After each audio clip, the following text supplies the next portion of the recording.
하나님 말씀 보겠습니다. 로마서 8장 17절과 18절. 로마서 8장 17절과 18절. 오늘은 십자가의 도 18번째 시간으로서요, 고난을 극복하게 하는 십자가의 도입니다. 고난을 극복하게 하는 십자가의 도. 저와 여러분이 합독하겠습니다.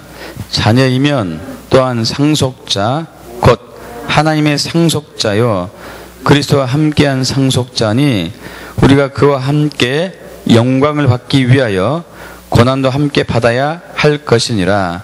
생각하건대 현재의 고난은 장차 우리에게 나타날 영광과 비교할 수 없도다. 아멘. 저와 여러분은 이제 몇 개월째 십자가의 도에 대해서 시리즈로 계속 살펴보겠습니다. 십자가의 도란 고린도전서 1장에 나온 말씀이기도 하지만은, 예수님께서 십자가에서 당하신 고난과 죽음과 부활에 대한 사건이며, 또 그 부활을, 고난과 죽음과 부활의 사건이 영적인 의미가 무엇이고, 그것을 우리가 어떻게 알게 되고, 또 그것이 우리 삶에 어떻게 나타나고, 어떻게 그것이 우리의 실천으로 드러날 것인지에 대해서 구체적으로 우리가 이제 나누고 있는 것이죠. 잘 아시다시피 예수님의 십자가의 고난과 죽음과 부활을 통하여서 우리가 모든 죄에서 용서를 받는 길이 열렸고 영생을 받게 된 것입니다. 믿습니까? 그런데 이것이 단지 구원이라는 단어, 헬라어로 소조라는 단어인데, 이 구원이라는 소조라는 단어가 죄에서 용서받은 구원만을 얘기하지는 않습니다. 이 소조라는 단어를 사용할 때에 귀신을 쫓아냈을 때에도 소조라는 단어를 사용했고요, 병든 사람을 치유했을 때에도 소조라는 단어를 사용했고, 죽은 자를 살릴 때에도 소조라는 단어를 사용했습니다. 그래서 단지 우리가 이 구원이란, 이 소조라는 것을 제한적으로 생각하는 것이 아니라 성경에 있는 그대로에 의해서 십자가의 도와 연결돼서 우리는 우리 삶에 적용할 수 있는 것이죠. 결국 십자가의 도를 통해서, 십자가의 고난과 죽음과 부활을 통해서 우리는 징계 대신에 용서를 받았습니다. 뿐만 아니라 우리는 율법으로부터 자유함을 얻게 된 것이죠. 또 부끄러움 대신에, 수치와 부끄러움 대신에 영광으로 회복이 되었습니다. 또한 옛사람에서 완전히 벗어나서 새 사람이 된 것이죠. 그리고 이 세상, 이 세대, 세상과 세대는 좀 차이가 있습니다만은, 어쨌든 이 세상의 왕, 이 세대의 임금, 사탄의 억압으로부터 자유하게 된 것이죠. 그리고 또한 십자가의 도는 저주에서 복으로 바뀌게 하셨죠. 맞죠? 사망과 죽음에서 밖에서 생명과 부활로 회복된 것이고, 가난 대신에 부요함으로 십자가의 도를 통해서 우리는 회복이 되었습니다. 또 거절감으로 해서 완전히 상실된 거절감에서 바뀌어서 이제 포용으로, 수용으로, 용납으로 이렇게 된 것이죠. 그래서 지난 시간에는 십자가의 도와 하나님의 말씀에 대해서 나눴습니다. 십자가의 도와 하나님의 말씀. 하나님의 말씀은 예수 그리스도에 관한 글이죠. 구약은 초림 예수에 대한 약속의 말씀이고, 신약은 재림 예수에 대한 약속의 말씀이고, 결국 신구약 전체는 예수님에 대한 글이죠. 그래서 십자가 예수님이 말씀이고, 말씀이 예수님이라고 요한복음 1장에 우리는 잘 알고 있고요. 그냥 예수님이 아니고 십자가 예수님입니다. 십자가 예수님, 십자가 예수, 말씀이 십자가 예수고, 십자가 예수가 말씀이고, 십자가 예수가 말씀이고 말씀이 십자가 예수라는 것은 무슨 의미냐면은 이 말씀을 예수님께서 완벽하게 성취하셨다는 것을 얘기하죠. 저번 주에 말씀드린 대로 우리가 경전이라고 부른 것이 성경뿐만 아니고 뭐 불경도 있고 뭐 여러 가지가 있습니다. 세상적인 종교들도 경전이라고 나름대로 하고 있죠. 그러나 그 세속적인 종교와 기독교의 차이점은 세상 사람들이 가지고 있는 종교, 불교를 비롯한 여러 가지 종교, 뭐 마호멧 이런 종교들은 그들 나름대로 좋은 아주 교훈과 지혜의 글을 담고 있지만 그들이 이렇게 만들어 놓은 이 말씀 자체를 100% 그들이 실천하고 성취한 것은 아닙니다. 그렇게 했으면 좋겠다는 의미죠. 사람이 이렇게 살았으면 좋겠다, 이런 의미인 것이죠. 그래서 불교에 보면 108번뇌라고 해요. 108번뇌. 108번뇌는 36가지의 과거의 고뇌, 36가지 현재의 고뇌, 36가지 미래의 고뇌에 대해서 벗어나기 위한 이런 이제 하나의 것들이거든요. 근데 사실 그들이 그 글을 썼다 해가지고 거기서 벗어났느냐? 그러지 않습니다. 벗어나지 않았습니다. 그냥 벗어나면 좋겠다, 이거잖아요. 그러나 이 기독교만큼은 이 성경 66권에 있는 말씀을 예수님이 성취하셨습니다. 실천하셨어요. 그래서 예수님 말씀이고 말씀이 예수님이신 거예요. 할렐루야. 근데 어떻게 실천했느냐? 십자가의 고난과 죽음과 부활을 실제적으로 해가지고 성취하신 것이죠. 그래서 이 예수님 말씀이고 말씀이 십자가 예수는 우리에게 있어서 어떤 의미가 되는가, 그리고 어떻게 우리 삶에 적용이 되는가를 지난 시간 살펴봤습니다. 십자가 예수님이 말씀이고 말씀이 십자가 예수가 되면은 구원의 역사가 나타난다는 것이죠. 믿습니까? 그래서 디모데후서 3장 15절에 또 어려서부터 성경을 알았나니 성경은 능히 너로 하여금 그리스도 예수 안에 있는 믿음으로 말미암아 구원에 이르는 지혜가 있게 하느니라. 할렐루야.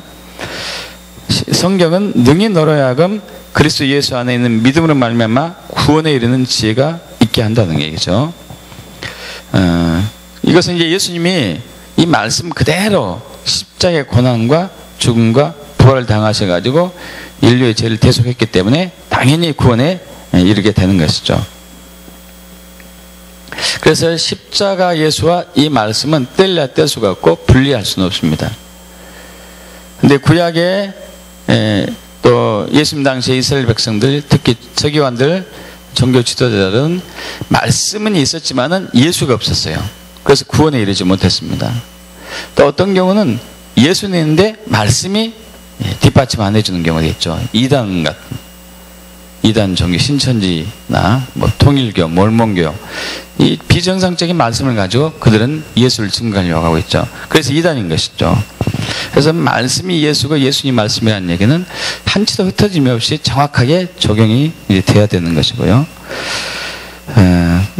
또 그리고 말씀이 십자가 예수가 되고 십자가 예수가 말씀이 되었을 때 우리의 삶에 적용하게 되는 것이고, 이것은 또 우리가 이 말씀을 우리 삶에 적용할 때 우리 역시 십자가를 통과해야 됩니다. 여러분, 말씀을 순종할 때 십자가를 통과하지 않고는 순종하기는 어려워요. 누군지 나를 따라오려거든 자기를 부인하고 자기 십자가를 지고 나를 쫓을 것이니라. 그래서 말씀에 순종하는 것도 주님을 따르는 것 중에 하나인데, 자신을 부인하고 자기 십자가를 지고 주님을 따르는 사람이 말씀을 순종할 수 있습니다. 우리는 자꾸 자기 관점으로 말씀을 해석하고 자기 한계로 말씀을 적용하려고 그래요. 여러분, 그것은 적용할 뻔했다 이렇게 되는 것이지 세속적인 종교와 다를 바가 없는 것이죠. 주님은 우리에게 완벽한 온전한 말씀의 순종을 요구하고 있는 것이죠. 그렇게 되려면 십자가를 통과해야 됩니다. 십자가를 통과해야 되죠. 자, 오늘은 이제 고난을 극복하게 하는 십자가의 도입니다. 좀 이제 방금 나눴던 말씀과 약간 이제 이렇게 중복되는 부분도 있는데요. 더 중요한 부분이기 때문에 나누겠습니다. 우리 사람이 사는 데 있어서 고난이 없을 수는 없습니다. 누구나 다 고난이 있죠. 제가 한번 상담하는데 그분이 굉장히 고난 중에 있었어요. 그래서 여러 가지 권면의 말로 아버지께서 주신 감동과 성경의 말씀으로 위로하고 이렇게 했었는데, 그분이 이제 질문 중에 하는 얘기가 그랬어요. 목사님, 고난 없이 살 수 없을까요? 고난 없이 살 수 없을까요? 고난 없이 살 수 있을까요? 살 수 없죠. 우리는 이미 뱃속에서부터 고난의 시작이었고 죽는 순간까지 고난을 면치 못하는 것이죠. 근데 이제 모든 사람이 고난 오는데 고난을 대처하는 방식이 이제 약간씩 차이가 있습니다. 어떻게 보면 크게 두 가지가 있을 수 있다고 그럴까요? 사람마다 왔다 갔다 할 수도 있는 것이고, 한 부류는 왜 나에게 이런 고난이 오는가 하면서 불평하고 원망하거나 포기하거나 절망하거나 반항하는 사람들 이렇게 볼 수 있겠고요. 또 어떤 사람은 고생은 젊어서 사는 고생은 사서도 한다는데 내가 감당하고 극복해야지 하고 그것을 받아들이는 사람도 있는 것이죠. 독일의 베를린에 있는 막스 플랑크 교육연구소라는 단체가 있는데, 이 연구소에서는 15년 동안 1000명을 대상으로 오랫동안 그 사람들을 관찰했습니다. 이 연구한 끝에 지혜로운 사람들이 갖는 공통점이 발견됐답니다. 지혜로운 사람들이 갖는 공통점이 뭐냐? 지혜로운 사람들은 대부분 역경과 고난을 극복한 사람들이었다. 인생의 쓴맛을 본 사람들이 비교적 순탄한 삶을 살아온 사람보다도 훨씬 지혜로웠다 얘기하고 있죠. 여러분, 고난을 좋아하는 사람 없습니다. 그죠? 저도 마찬가지고 여러분도 마찬가지고 고난을 좋아하는 사람 없지만은, 그러나 누구든지 고난을 경험해야 되고 또 거쳐야 되죠. 그래서 이것을 여러분 정말 잘 역경과 고난을 극복하고 승리하는 삶을 살게 축복합니다. 사람들을 보면 대체적으로 의지가 강한 사람이 고난을 비교적 잘 이겨내고 견뎌내는 편이죠. 또 그런 사람들은 최악의 역경과 고난과 환난 속에서도 그것을 극복함으로 인해 가지고 많은 사람들에게 감동을 주고 용기를 주고 소망을 주기도 합니다. 이번 네팔에 대지진이 났는데 대지진 속에서도 그 역경 속에서도 살아난 사람들은 매우 큰 소망을 주는 것이죠. 네팔에 다시 회복이 돼서 일어선다면 많은 국가들에게 또 희망을 주게 되는 것이죠. 진주조개의 고난이 여러분 잘 아실 겁니다. 진주조개. 조개 속에 진주가 발견되잖아요. 진주가. 여러분, 어떤 사람이 음식점에서 음식을 먹는데 그 기사 본 적 있으십니까?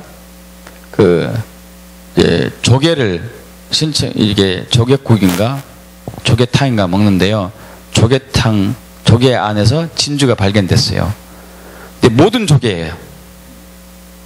한 개가 아니고 조개마다 다 들었더래요. 다 들었어요. 대박 난 것이죠. 그래서 식당 주인이 어떻게 했을까요?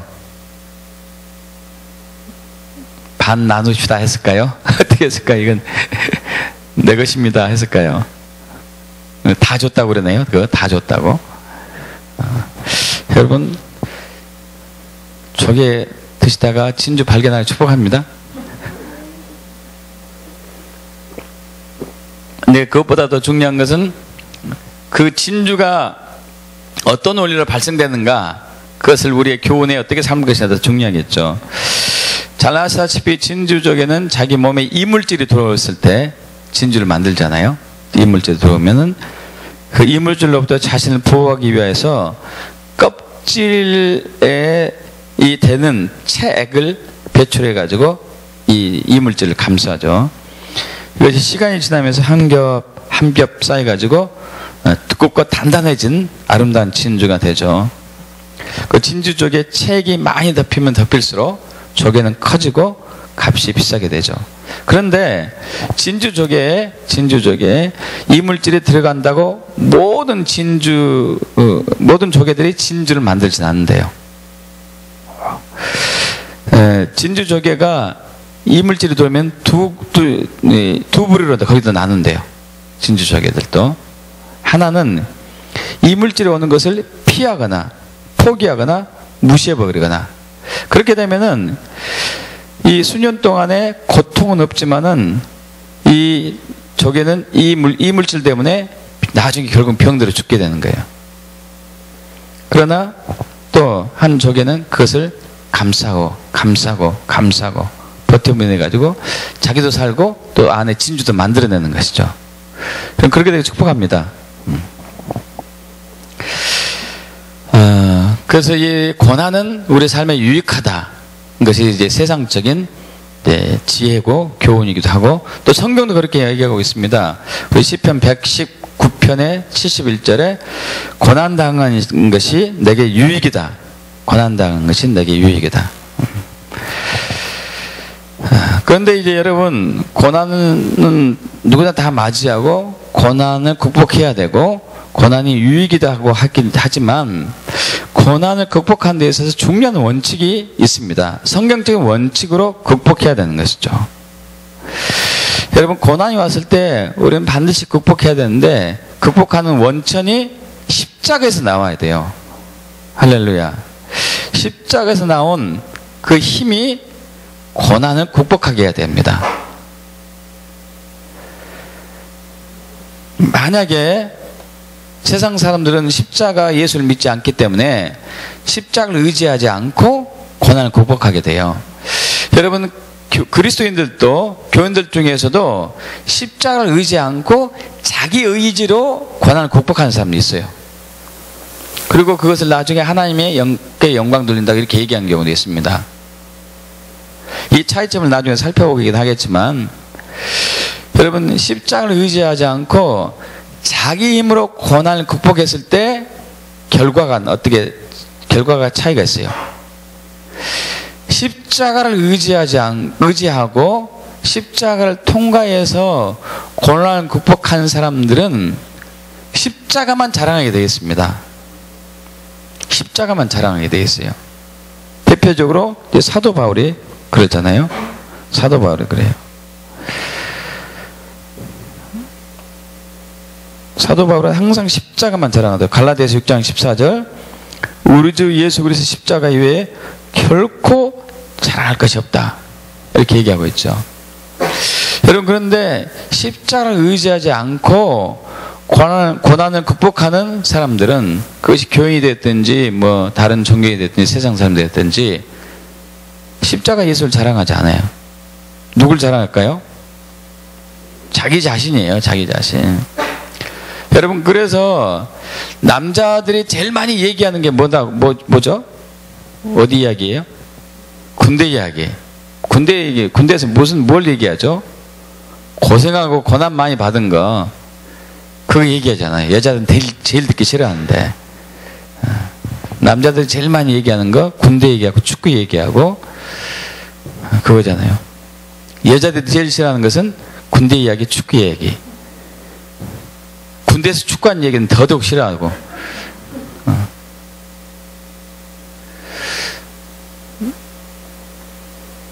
고생을 많이 했다 이거죠. 내가 그래서 이겨냈다, 자랑하는 거죠. 자랑하는 거. 여러분, 그렇게 되면은 십자가하고 우리는 아무런 관계가 없습니다. 관계없어요. 예수님께서 십자가에 당하신 고난과 수치와 멸시는 사실 인류 역사상 전무후무한 것이라고 해도 과언이 아닙니다. 그분은 창조주 하나님이세요. 할렐루야. 창조주 하나님이시고, 또 그분은 죄가 전혀 없으셨어요. 그런데 인류 역사상 가장 끔찍한 형벌을 당하시죠. 수치와 부끄러움과 멸시를 받으시죠. 우리 이사야 53장에 구체적으로 나오잖아요. 우리가 전한 것을 누가 믿느냐? 여호와의 팔이 누구에 나타났느냐? 그는 주 앞에서 자라나기를 연한 순 같고 마른 땅에서 난 뿌리 같아서 고운 모양도 없고 풍채도 없은즉 우리가 보기에 흠모할 만한 아름다운 것이 없도다. 그는 멸시를 받아서 사람들에게 버림받았으며 간고를 많이 겪었으며 질고를 한 자라 마치 사람들이 그에서 얼굴을 가리는 것 같이 얼굴을 가려줘. 그 처참한 모습을 보고 얼굴을 가리죠. 멸시를 당하였고 우리도 그를 귀히 여기지 아니하였도다. 그가 찔림은 우리의 허물 때문이요 그가 상함은 우리의 죄악 때문이라. 그가 징계를 받음으로 우리는 평화를 누리고 그가 채찍에 맞아 우리는 나음을 입었도다. 우리는 다 양 같아서 그렇다며 각기 제 길로 갔더니 여호와께서는 우리 모두의 죄악을 그게 담당시키셨도다. 여러분 그분이 당하신 고난과 수치와 정말 부끄러움은 이루 말할 수가 없죠. 근데 그분은 그것을 자랑하지 않았습니다. 그래서 우리가 자랑할 것이 뭐가 있겠습니까? 저와 여러분이 자랑할 게 뭐가 있겠어요? 사실 없는 것이죠. 전도서, 솔로몬 왕이 쓴 전도서를 보면 첫째가 이렇게 해야 되죠. 전도서 1장 1절. 다윗의 아들 예루살렘 왕 전도자의 말씀이다. 전도자가 이르되 헛되고 헛되며 헛되고 헛되니 모든 것이 헛되도다. 해 아래서 수고하는 모든 수고가 사람에게 무엇이 유익한가. 2장 11절에 그 후에 내가 생각해 본즉 내 손으로 한 모든 일과 내가 수고한 모든 것이 다 헛되어 바람을 잡는 것이며 해 아래서 무익한 것이로다. 그 많은 수많은 노력과 또 열정과 또 헌신했지만 다 헛되다는 얘기죠. 또 그러면서 4장 8절에 어떤 사람은 아들도 없고 형제도 없이 홀로 있으나 그의 모든 수고에는 끝이 없도다. 또 비록 그의 눈은 부요를 족하게 여기지 아니하면서 이르기를 내가 누구를 위하여는 이같이 수고하고 나를 위하여는 행복을 누리지 못하게 하는가 하여도 이것도 헛되어 불행한 노고로다. 정말 어려움 속에 역경 속에 반복되는 역경 속에 살았다 하더라도 결국 그것이 나에게 있어서 큰 자랑거리가 되지 못한다는 얘기죠. 여러분 예수만이 자랑입니다. 십자가만이 자랑이죠. 그래서 사도 바울은 수시로 얘기합니다. 자랑하는 자는 주 안에서 자랑할지니라. 자랑한 자는 주 안에서 자랑할지니라. 여러분 고난은 이제 분명한 유익이 있습니다. 고난은 유익이 있어요. 아까 이제 시편 119편 71절에서 고난 당한 것이 내게 유익이다. 이로 말미암아 내가 주의 율례, 주의 말씀, 주의 계명을 배우게 되었다고 얘기하고 있습니다. 또 우리 히브리서 5장 8절 이하의 말씀이잖아요. 예수님에 대한 말씀이죠. 그가 아들이시면서도 받으신 고난을 통하여 순종을 배웠어요. 그걸로서 온전하게 된 것이죠. 그리고 자기의 순종하는 자에게 모든 구원의 구원이 됐다고 말씀하고 있죠. 예수님이시면서도 받으신 고난을 통해서 순종을 배워요. 순종, 율례를 배우는 것이죠. 계명을 배우는 것, 말씀을 배우는 것. 여러분 우리가 가지고 있는 인간적인 순종과 성경이 말하는 이 순종의 개념은 차이가 많습니다. 참으로 많죠. 그래서 그 순종을 배우려면, 참된 순종을 배우려면 고난이 필요하다는 얘기를 하고 있는 것이죠. 고난. 그래서 고난을 통해서 우리는 우리 자신의 내면을 적나라하게 들여다볼 수 있는 기회도 되기도 하고요. 그래서 주님은 우리에게 고난을 때때로 주시면서 그 고난에 어떻게 반응한가를 살펴보십니다. 고난에 어떻게 반응하는 것인가? 고난을 회피하고 있는 것인가? 아니면 고난을 맞닥뜨려서 싸우고 있는 것인가? 또 고난을 맞닥뜨려서 싸우는데 자기 의의로 싸우는지 십자가로 싸우는지 십자가로 극복하는지 이걸 보시죠. 그래서 하나님께서는 우리가 이 고난을 당했을 때 하나님의 율례대로 말씀대로 순종하게 됐을 때 그때 복을 주시죠. 대표적으로 시편 37편 7절 이하의 말씀이 나옵니다. 여호와 앞에 잠잠하고 참고 기다려라.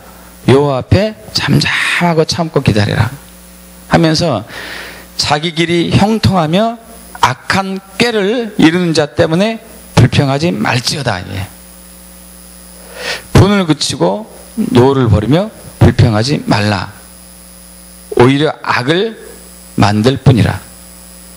자, 여러분에게 누군가가 와가지고 악한 사람이 와가지고 여러분을 모함하고 음모해가지고 여러분의 재산을 뺏어가고 여러분의 명예를 더럽히고 여러분을 억울하게 옥살이했다 하게 하더라도 그로 인해서 불평하지 말지어다. 분을 그치고 노를 버리며 불평하지 말아라. 오히려 악을 만들 뿐이라고 얘기하고 있습니다. 그러면서 진실로 악을 행하는 자들은 끊어질 것이지만 여호와를 소망한 자들은 땅을 차지할 것이다. 여호와를 소망한 자들. 자, 이 얘기는 고난을 당하고 역경당하고 억울한 일을 당했음에도 불구하고 불평하거나 원망하지 않고 하나님을 바라보는 사람들은 땅을 차지할 것이라는 얘기거든요. 그러면서 잠시 후에게는 악인이 없어지려니와 네가 그것을 자세히 살필지라도 없을 것이다. 그러나 온유한 자는 땅을 차지하며 풍성한 화평으로 즐거워하리로다. 여러분, 하나님 말씀대로 믿음으로 믿고 하나님 말씀 믿고 순종했을 때 반드시 하나님 복을 주십니다. 자, 이것이 성경의 원칙이잖아요. 그런데 이 말씀을 있는 그대로 순종하기 위해서는, 믿음으로 순종하기 위해서는 십자가의 고난의 대가가 필요해요. 십자가의 고난의 대가가. 그래서 고난의 시기에 율례를 배우고 말씀을 배우고 하나님만을 의지하는 법을 배우죠. 할렐루야. 하나님만을 의지하는 법을 배우게 됩니다. 그리고 고린도후서 1장 이제 8절 이하에 보면요, 사도 바울이 복음을 전하면서 받는 고난에 대해서 얘기하고 있습니다. 복음을 전하면서 받는 고난이 얼마나 심했는지 저와 여러분 잘 아시잖아요. 몇 번이나 39대 태장을 맞고 40번 맞으면 죽으니까 강도도 당하고 또 돌로에도 맞고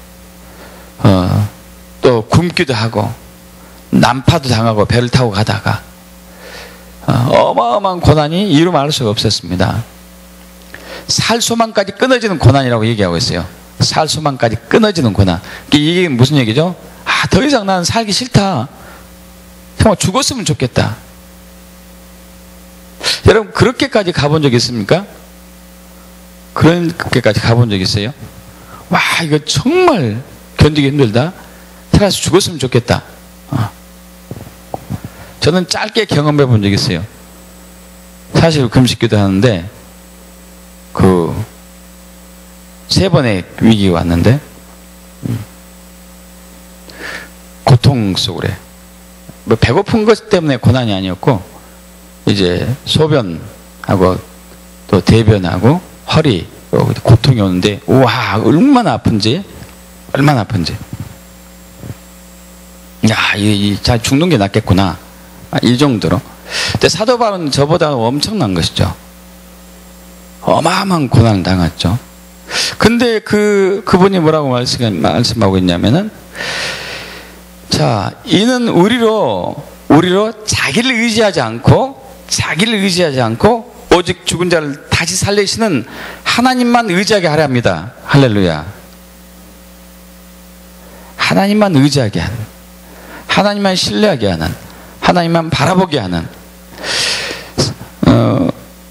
이때 좀 나누겠습니다. 사방으로 우겨싸움을 당했어도 쌓이지 아니하고 답답한 일을 당해도 낙심하지 않고 또 박해를 받아도 버림받지 않고 거꾸로 때문에 당해도 망하지 않고 오직 주님만 바라보는, 사방을 봐도 다 막혀 있고 갈 곳이 없는데 딱 하늘만 뚫려 있는 이것이 이제 그 최고의 고난이라고 볼 수 있겠죠. 그거 외에는 볼 수가 없는 것이죠. 하나님만 의지하게 하는 것, 하나님만 의지할 수밖에 없는 것, 하나님만 의지할 수밖에 없는 것. 우리는 그런 고난 싫어하죠. 좋아할 리가 없죠. 그런데 하나님은 우리를 일부러 그런 상황에 몰고 가시고 하나님만 의지하게, 하나님만 의지하게 하는 것이죠. 근데 중요한 것은 이 고난을 통과하는 과정 속에서, 이 어려움을 통과하는 과정 속에서 내가 드러나는 거, 내 의가 되는 것이 아주 위험한 것이죠. 그래서 사도 바울이 고린도서 11장 얘기합니다. 연약함이 나에게 큰 유익이다. 강한 것이 아니라 연약함이. 주님만 바라보기 때문에, 주님만 바라보기 때문에. 여러분, 이 십자가를 통과한, 십자가를 붙든 십자가에 의한 고난의 극복이 돼야 됩니다. 우리는 우리 힘으로 통과할 수 있어요. 여러분, 저도 예수 믿기 전에 군대 생활했었는데 군생활 때 진짜 힘들었거든요. 특히 저는 어떻게 그 고생하는데 골라서 갔는가 모르겠어요. 군생활 때. 군대 얘기하면 싫어하잖아요. 근데 이제 예화니까 할 수 없이 얘기합니다. 예화니까. 여러분, 저는 남들도 그런 사람 종종 있잖아요. 자기는 군대 간 방향으로 절대 안 간다. 놀러도. 그쪽을 보고 소변도 안 본다. 저도 10년 동안 강원도 안 갔습니다. 얼마나 힘들었는지, 얼마나. 근데 그것이 저에게 유익이 된 게 아니었고, 결과적으로는 저의 그 자랑거리였어요, 자랑거리. 그것은 아무 유익이 안 됐어요. 아무 유익. 여러분, 그런데 십자가를 통과한 고난은 유익인데 어떤 유익이냐? 생명이 나타나고 생명을 살리는 것이에요. 할렐루야. 이게 중요하거든요, 이게. 여러분, 십자가를 통과한 고난, 살 소망까지 끊어지는 이 고난, 이 고난을 통해서 십자가를 붙들었을 때 그때 생명이 나타나요. 믿습니까, 여러분? 우리 고린도후서 4장 8절부터 보겠습니다. 아까 제가 잠깐 언급했던 것인데 4장 8절부터 12절까지 저와 여러분이 한 목소리로 천천히 합독하겠습니다. 고린도후서 4장 8절에서 12절. 우리가 사방으로 우겨쌈을 당하여도 쌓이지 아니하며 답답한 일을 당하여도 낙심하지 아니하며 박해를 받아도 버림받지 아니하며 거꾸로 뛰림을 당하여도 망하지 아니하고 우리가 항상 예수의 죽음을 몸에 짊어짐은 예수의 생명이 또한 우리 몸에 나타나게 하려 함이라. 우리 살아있는 자가 항상 예수를 위하여 죽음에 넘겨짐은 예수의 생명이 또한 우리 죽을 육체에 나타나게 하려 함이라. 그런즉 사망은 우리 안에서 역사하고 생명은 너희 안에서 역사하느니라. 할렐루야. 여러분, 우리 이제 가족 내부에서 그런 일이 자주 일어나기도 하고 또 전도하는 과정 속에서 많이 일어나기도 합니다. 가족 중에 믿지 않는 가족이든지 믿는 가족이든 관계없습니다. 어쨌든 어떤 그 말씀을, 성경에 있는 말씀으로 그 사람을 권면하고 지시하고 훈계할 수도 있어요. 근데 여러분, 그때마다 그 사람이 받는 사람이 여러분 자신도 포함해가지고 할렐루야 그렇게 하겠습니다 즉각적으로 순종해가지고 딱 바뀝니까? 그런 경우 거의 없잖아요. 그죠? 거의 없습니다. 왜냐하면 전하는 사람이 말씀의 십자가를 통과하지 않았기 때문이에요. 전하는 사람이. 여러분, 지난주에 말씀드린 대로 이 말씀은 예수님이세요. 예수님이 말씀이고 그냥 예수가 아니라 십자가 예수거든요. 이 말씀에는 예수의 피가 있어요. 믿습니까? 말씀에는 예수의 피가 있습니다. 십자가의 고난과 죽음과 부활이 있어요. 예수님이 완전하게 십자가 고난과 죽음과 부활을 통해서 성취하신 말씀입니다. 그래서 이 말씀을 전하는 저와 여러분도 십자가의 고난이 필요해요. 예수님과 같은 고난 아니지만은. 그래서 이것을 사도 바울이 그리스도의 남은 고난이라고 얘기하고 있어요. 여기 접어두시고 고린도후서 우리 4장 접어두시고요. 골로새서 1장 23절 24절 보겠습니다.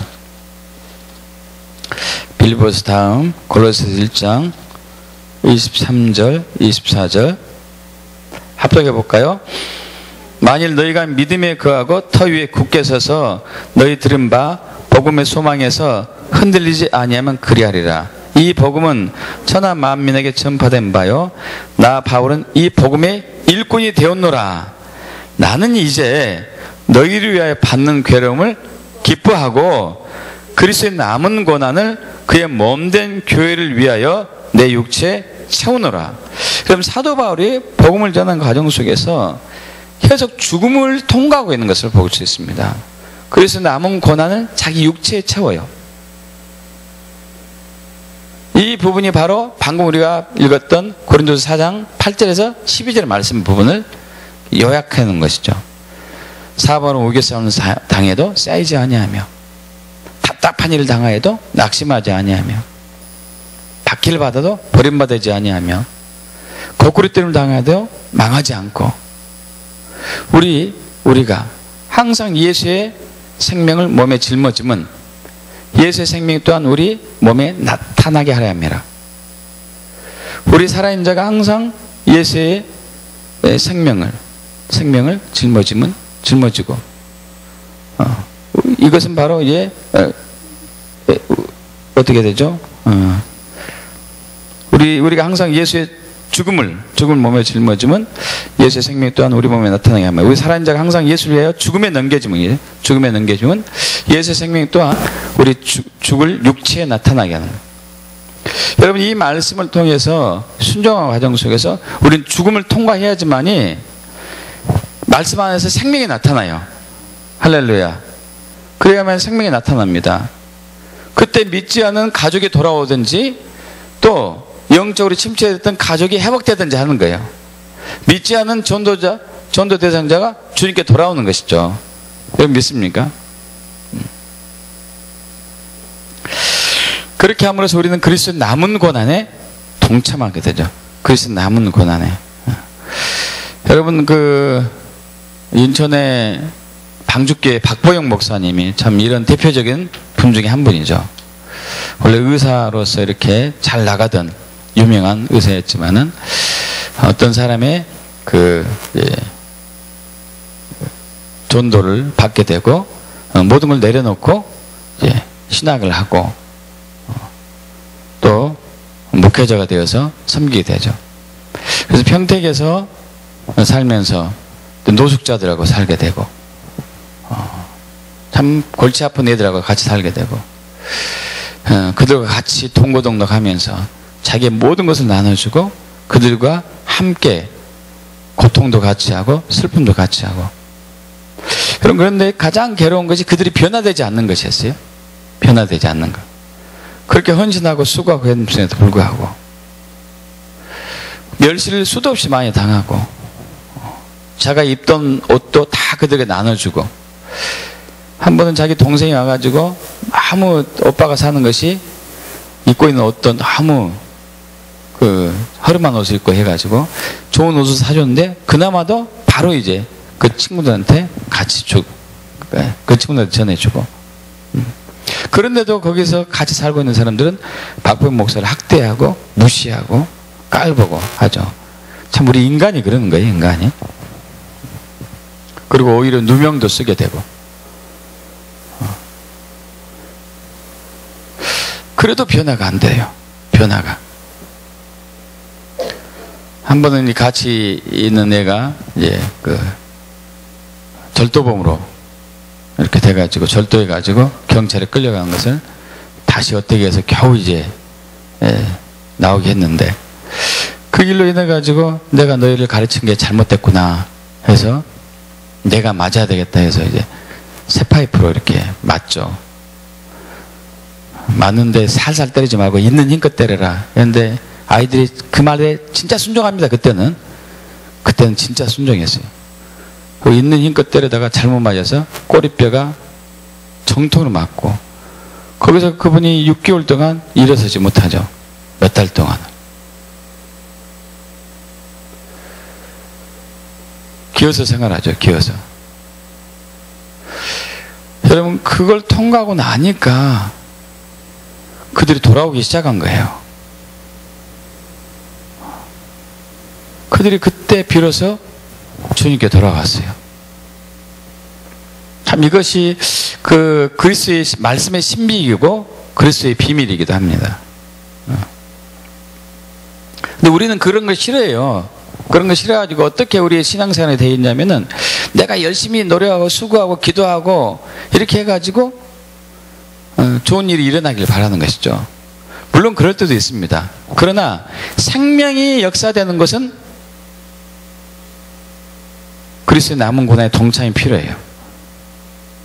생명이 역사되는 것은. 그러지 않고는 생명의 역사는 나타나지 않습니다. 은사로서 질병이 치유되기도 하고 뭐 기적이 일어날 수도 있습니다. 그렇다고 생명이 회복될 수는 없어요.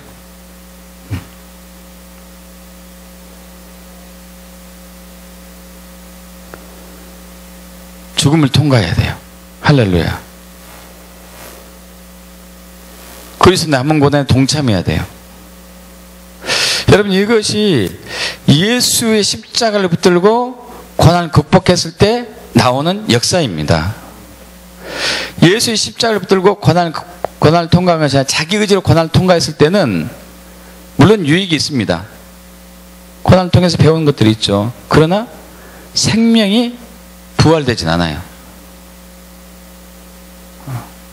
생명이 부활하는 것은 십자가에 남은 고난에 내가 동참하는 것인데, 그러기 위해서 내가 부지런히, 저와 여러분이 부지런히 십자가를 바라봐야 되는 것이죠.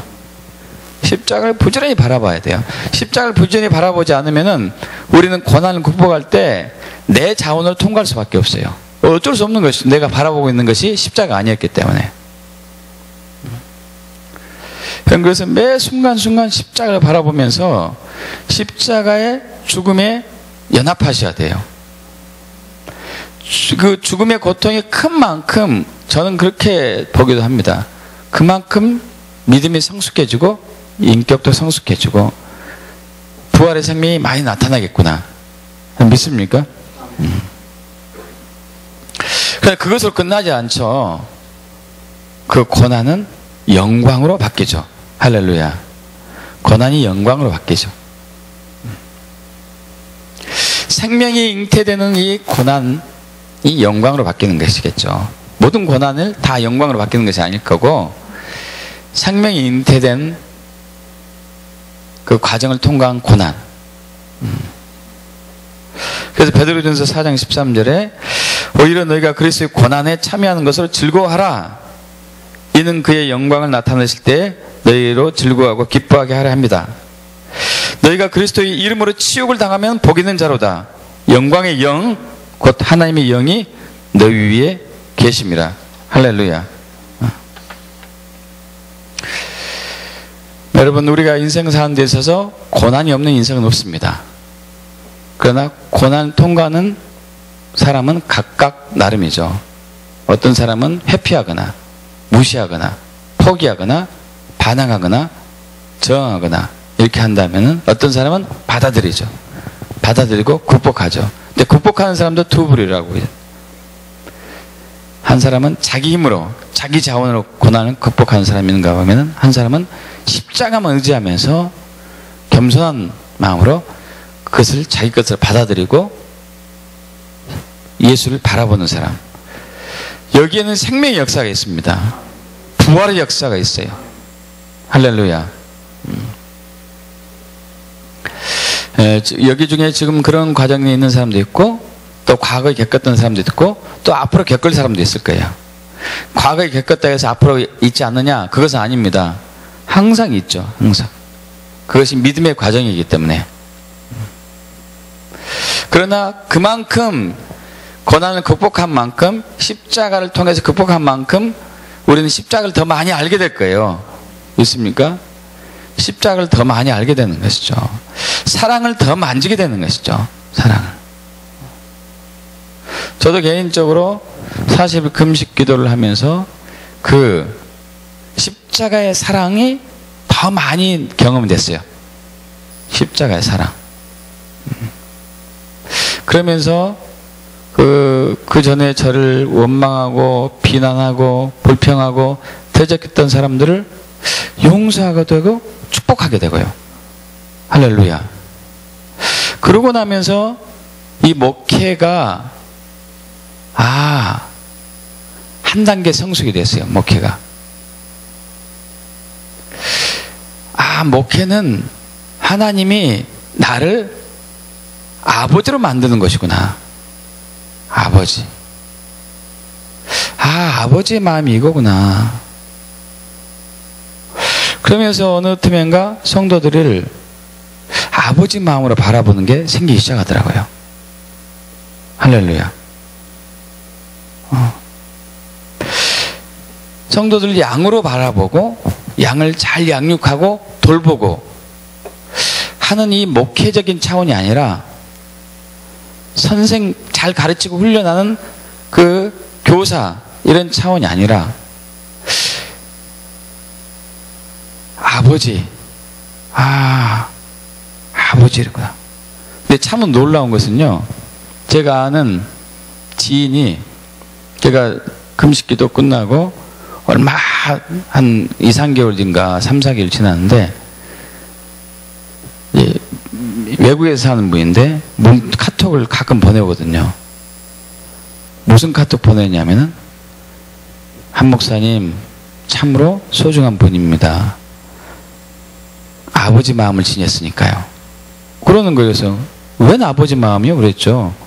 웬 아버지 마음이요? 나는 잘 모르겠는데 하나님이 그런 감동을 주십니다. 여러분 그 즈음에 아버지 마음이 일어나기 시작했거든요. 얼마 후에 하나님께서 일을 하고 계시고 있는 부분이 바로 십자가를 통해서 저에게 주신 부분이 회복한 부분이 이 부분이구나. 할렐루야. 언젠가 이제 그 부분에 대해서 깊이 있게 또 나누려고 합니다. 아직은 부족한 게 많으니까요. 제가 진짜 아버지가 되는 것은 부족한 것이 많죠. 그래서 이제 사도 바울도 얘기하잖아요. 일만 스승은 많지만은 진짜 아버지는 별로 없다고. 여러분 십자가를 경험해야 돼요. 십자가를 만지셔야 돼요. 십자가의 고난에 동참해야 돼요. 그리스도 남은 고난을 함께 겪어야 돼요. 그의 몸된 교회를 위해서 자기 육체에 채워야 되는 것이죠. 할렐루야. 그래서 십자가는 정말 극이에요. 십자가 없는 고난은 정말 무의미합니다. 둘 중에 하나예요. 말씀드린 것 같이 회피하거나 자기 힘으로 통과하거나 아무 둘 다 유익이 없어요. 그러나 십자가 예수를 경험한 사람들은, 십자가 예수를 바라본 사람들은 그 고난을 고난을 맞이할 때 십자가 죽음을 같이 지기 때문에 그것은 자기가 한 것이 아니잖아요. 주님이 한 것이죠. 할렐루야. 그래서 자랑할 수가 없습니다. 자랑할 수 없어요. 십자가를 붙들지 않고 고난을 통과한 사람은 자랑거리예요. 그러나 십자가를 붙들고 고난을 통과한 사람은 자랑이 될 수가 없어요. 주님이 하셨기 때문에 더욱더 겸손해지면서 동시에 예수님이 그 헌신을 통해서 생명을 살려내요. 믿습니까? 생명을 살려내요.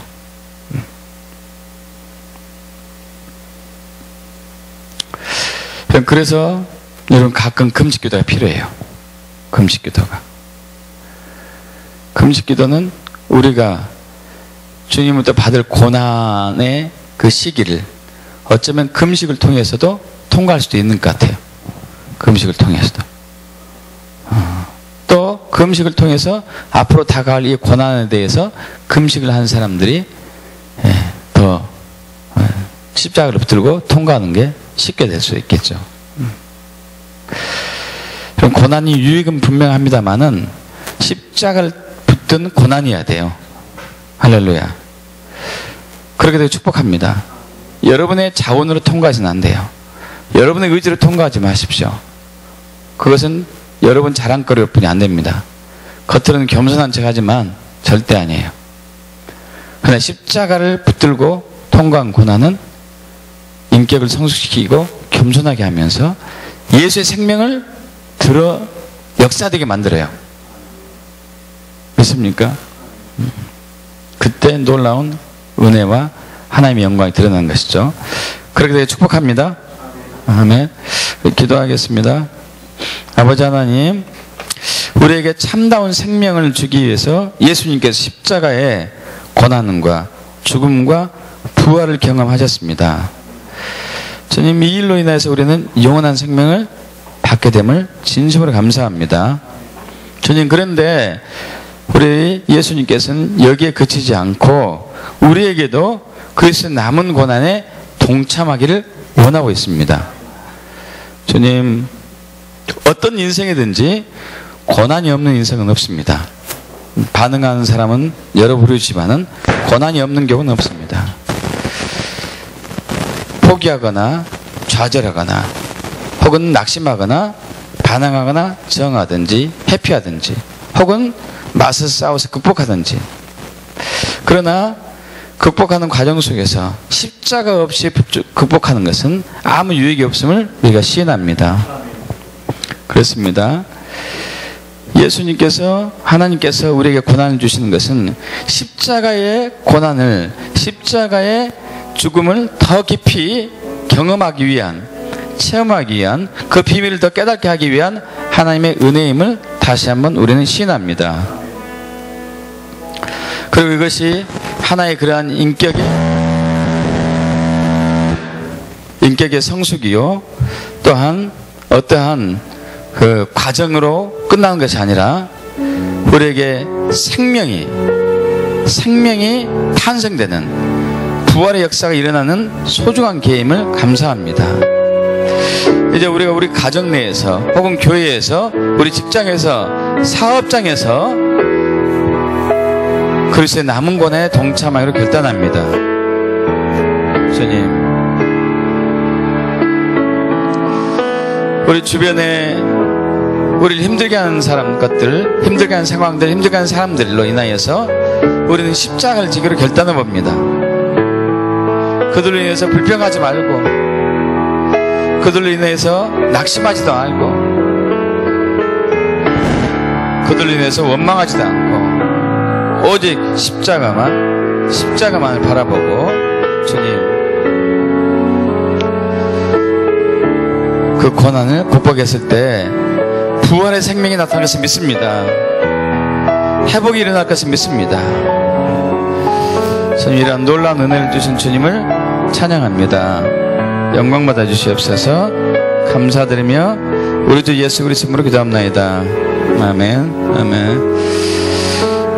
감동 특별하게 오는 건 없고요. 기도가 필요한 분들은 나와서 기도 받으시기 바랍니다.